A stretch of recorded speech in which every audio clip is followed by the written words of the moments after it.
Welcome, weary traveler. The night is cold, and the road behind you has been long. Come sit by the fire. The mountain wind howls outside these ancient walls, but here you are safe, for now. I am the keeper of this inn, and I have a story to tell you, a story whispered through generations, waiting for ears brave enough to hear it. The Suitable Surroundings, Part 9 of 32, by Ambrose Bierce. The fighting had been hard and continuous. That was attested by all the senses. The very taste of battle was in the air. All was now over. It remained only to succor the wounded and bury the dead, to tidy up a bit, as the humorist of a burial squad put it. A good deal of tidying up was required. As far as one could see through the forests, among the splintered trees lay wrecks of men and horses. Among them moved the stretcher-bearers, gathering and carrying away the few who showed signs of life. Most of the wounded had died of neglect, while the right to minister to their wants was in dispute. It is an army regulation that the wounded must wait. The best way to care for them is to win the battle. It must be confessed that victory is a distinct advantage to a man requiring attention, but many do not live to avail themselves of it. The dead were collected in groups of a dozen or a score, and laid side by side in rows while the trenches were dug to receive them. Some, found at too great a distance from these rallying points, were buried where they lay. There was little attempt at identification, though in most cases the burial parties being detailed to glean the same ground which they had assisted to reap, the names of the victorious dead were known and listed. The enemy's fallen had to be content with counting. But of that they got enough. Many of them were counted several times, and the total, as given afterward in the official report of the victorious commander, denoted rather a hope than a result. At some little distance from the spot where one of the burial parties had established its bivouac of the dead, a man in the uniform of a federal officer stood leaning against a tree. From his feet upward to his neck, his attitude was that of weariness reposing. But he turned his head uneasily from side to side. His mind was apparently not at rest. He was perhaps uncertain in which direction to go. He was not likely to remain long where he was, for already the level rays of the setting sun straggled redly through the open spaces of the wood, and the weary soldiers were quitting their task for the day. He would hardly make a night of it alone there among the dead. 9 men in 10 whom you meet after a battle inquire the way to some fraction of the army, as if anyone could know. Doubtless this officer was lost. After resting himself a moment, he would presumably follow one of the retiring burial squads. When all were gone, he walked straight away into the forest, toward the red west, its light staining his face like blood. The air of confidence with which he now strode along showed that he was on familiar ground. He had recovered his bearings. The dead on his right and on his left were unregarded as he passed. An occasional low moan from some sorely stricken wretch whom the relief parties had not reached, and who would have to pass a comfortless night beneath the stars with his thirst to keep him company, was equally unheeded. What indeed could the officer have done, being no surgeon and having no water? At the head of a shallow ravine, a mere depression of the ground, lay a small group of bodies. He saw, and swerving suddenly from his course, walked rapidly toward them. Scanning each one sharply as he passed, he stopped at last above one which lay at a slight remove from the others, near a clump of small trees. He looked at it narrowly. It seemed to stir. He stooped and laid his hand upon its face. It screamed. The officer was Captain Downing Madwell of a Massachusetts regiment of infantry, a daring and intelligent soldier, an honorable man. In the regiment were 2 brothers named Halcrow, Caffal and Creed Halcrow. Cafal Halcrow was a sergeant in Captain Madwell's company, and these two men, the sergeant and the captain, were devoted friends. Insofar as disparity of rank, difference in duties and considerations of military discipline would permit, they were commonly together. They had, indeed, grown up together from childhood. A habit of the heart is not easily broken off. Cafal Halcrow had nothing military in his taste nor disposition, but the thought of separation from his friend was disagreeable. He enlisted in the company in which Madwell was second lieutenant. Each had taken 2 steps upward in rank, but between the highest non-commissioned and the lowest commissioned officer, the gulf is deep and wide, and the old relation was maintained with difficulty and a difference. Creed Halcrow, the brother of Cafal, was the major of the regiment, a cynical, saturnine man, between whom and Captain Madwell there was a natural antipathy which circumstances had nourished and strengthened to an active animosity. But for the restraining influence of their mutual relation to Cafal, these two patriots would doubtless have endeavored to deprive their country of each other's services. At the opening of the battle that morning, the regiment was performing outpost duty a mile away from the main army.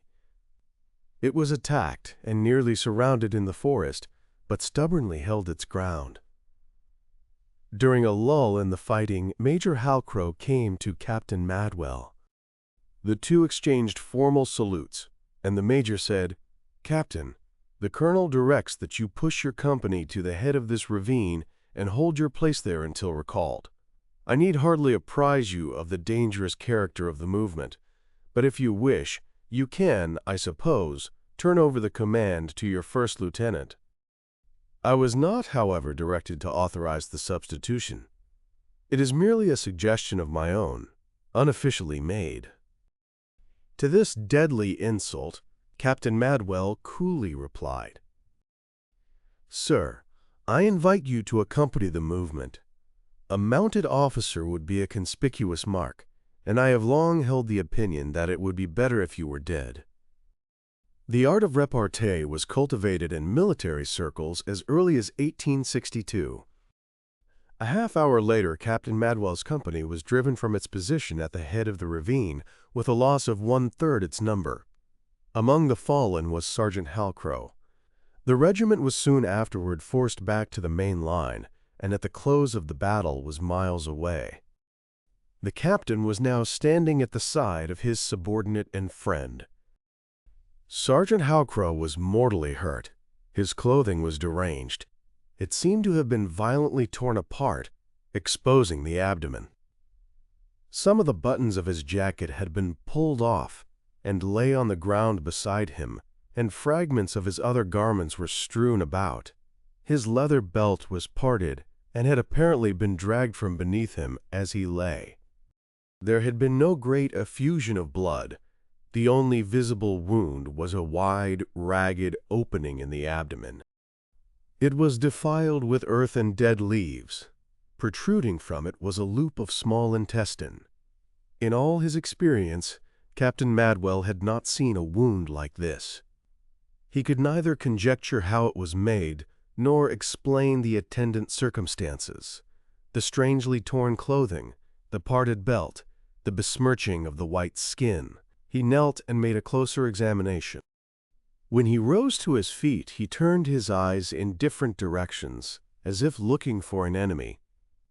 50 yards away, on the crest of a low, thinly wooded hill, he saw several dark objects moving about among the fallen men, a herd of swine. One stood with its back to him, its shoulders sharply elevated. Its forefeet were upon a human body, its head was depressed and invisible. The bristly ridge of its chine showed black against the red west. Captain Madwell drew away his eyes and fixed them again upon the thing which had been his friend. The man who had suffered these monstrous mutilations was alive. At intervals, he moved his limbs. He moaned at every breath. He stared blankly into the face of his friend, and if touched, screamed. In his giant agony, he had torn up the ground on which he lay. His clenched hands were full of leaves and twigs and earth. Articulate speech was beyond his power. It was impossible to know if he were sensible to anything but pain. The expression of his face was an appeal. His eyes were full of prayer. For what? There was no misreading that look. The captain had too frequently seen it in eyes of those whose lips had still the power to formulate it by an entreaty for death. Consciously or unconsciously, this writhing fragment of humanity, this type and example of acute sensation, this handiwork of man and beast, this humble, unheroic Prometheus, was imploring everything, all, the whole non-ego, for the boon of oblivion. To the earth and the sky alike, to the trees, to the man, to whatever took form in sense or consciousness, this incarnate suffering addressed that silent plea. For what, indeed? For that which we accord to even the meanest creature without sense to demand it, denying it only to the wretched of our own race, for the blessed release, the right of uttermost compassion, the coup de grace. Captain Madwell spoke the name of his friend. He repeated it over and over without effect, until emotion choked his utterance. His tears plashed upon the livid face beneath his own, and blinded himself. He saw nothing but a blurred and moving object, but the moans were more distinct than ever, interrupted at briefer intervals by sharper shrieks. He turned away, struck his hand upon his forehead, and strode from the spot.